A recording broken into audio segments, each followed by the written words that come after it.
गीता धाम online class में आपका हार्दिक स्वागत। क्लास 7 विषय विज्ञान, दिनांक 8/10/2020, अध्याय मृदा या मिट्टी।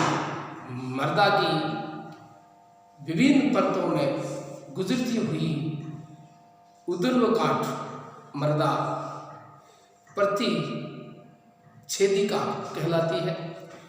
इस सामान्यतः मृदा की सबसे ऊपरी शीर्ष परत को देखते हैं, नीचे वाली परतों को नहीं।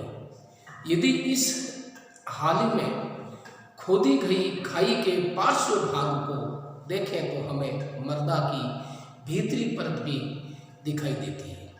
ऐसी स्थिति में हम उस स्थान के मृदा प्रतिच्छेदिका का प्रक्षेपण कर सकते हैं।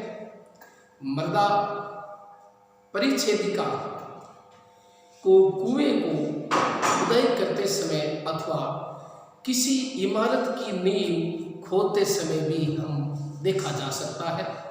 पहाड़ों पर, सड़कों के किनारे अथवा नदियों के खड़े किनारों पर भी हम देख सकते हैं। और सबसे ऊपरी वाली संसर्ग स्थित सामान्यतः गहरे रंग की होती है, क्योंकि ये ह्यूमस और खनिजों से समृद्ध होती है।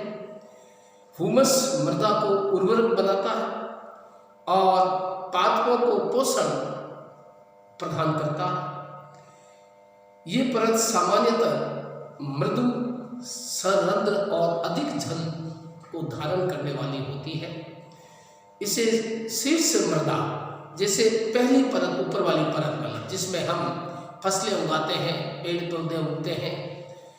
शीघ्र मृदा कर्मियों, कर्तकों और छछूंदरों और भृगुओं जैसे अनेक जीवों का आवास स्थल प्रदान करता है। छोटे पादपों की जड़ें पूरी तरह से शीर्ष मृदा में ही रहती है। शीर्ष मृदा से नीचे की परत में ह्यूमस कम होती है, खनिज अधिक होते हैं। ये परत सामान्यतः अधिक कठोर और अधिक सहत घनी होती है। और बी परत संस्तर स्थिति या मध्य परत कहलाती है।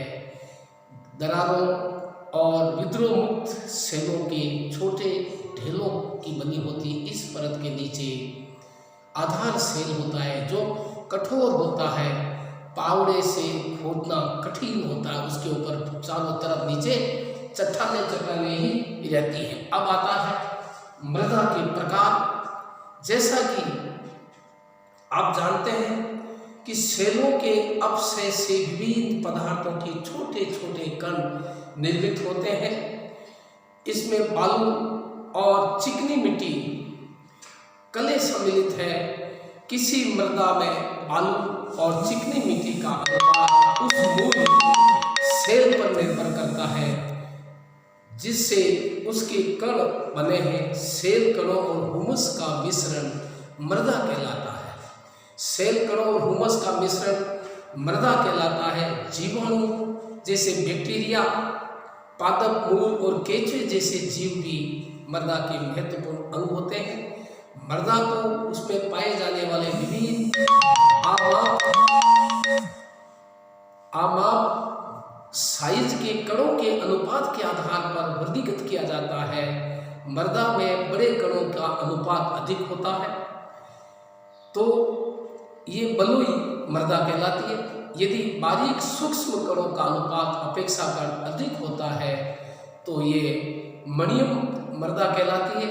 यदि बड़े और छोटे कणों की मात्रा लगभग समान होती है, जैसे हम मृदा के प्रकार बताते हैं, धूलई मृदा, मणियम मृदा, दोमटी मृदा, और जैसे मृदा की परिभाषा चिकनी मिट्टी, दुमई मिट्टी, कई प्रकार की मिट्टियाँ इसमें पाई जाती हैं। बालू, चिकनी किसी मृदा में बालू और चिकनी मिट्टी का अनुपात उस मूल सेल पर निर्भर करता है जिससे उसके कण बने हैं। सेल कणों और हुमस का मिश्रण मृदा कहलाती है।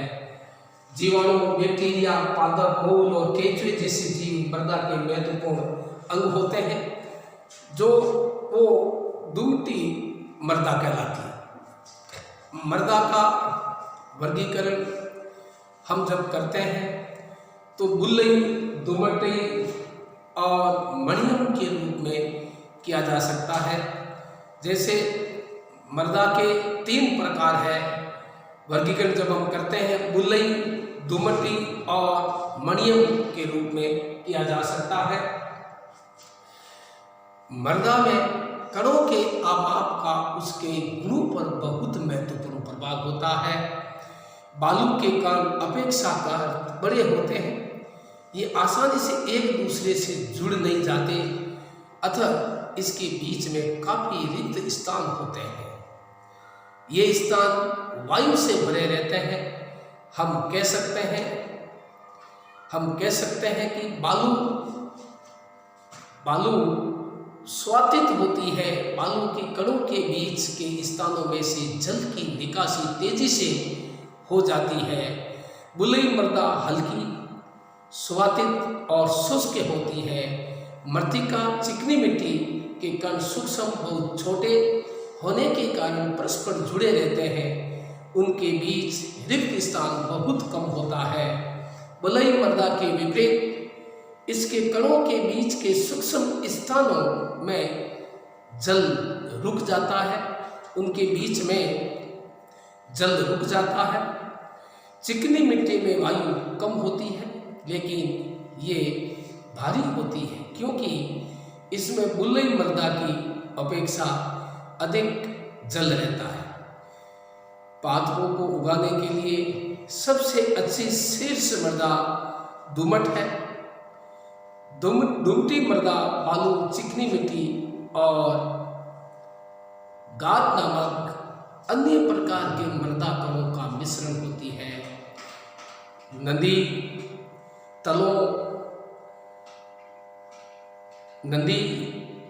तलों आधारों में निक्षेप के रूप में पाई जाती है। गाद कणों का आमाप साइज बालू और चिकनी मिट्टी के आमापों के बीच का होता है। दुमटी मृदा में भी हुमस होती है। इस प्रकार की मृदा में पादपों की वृद्धि के लिए उचित मात्रा में जल धारण क्षमता होती है। जैसे हम देखते हैं कि मणियम, दुमटी और बलुई मृदा के नमूने यदि हम लोग एकत्रित करते हैं, किसी एक नमूने में से मुट्ठी भर मृदा लीजिए, मिट्टी लीजिए, इनमें से कंकड़, पत्थर, घास के तिनकों आदि को निकाल लेते हैं। अब इसमें बूंद बूंद करके जल डालकर घास के तिनकों आदि को निकाल लीजिए। अब इसमें बूंद बूंद करके जल डालकर इसे गूंथ लीजिए। जैसे हम उसमें पानी डाल करके आटे की तरह उसको हम गूंथ लेते हैं। केवल इतना जल डालें कि इसमें मृदा का गोला बनाया जा सके। उसको हम मिट्टी का हम एक गोला बना लेते हैं। लेकिन ध्यान रहे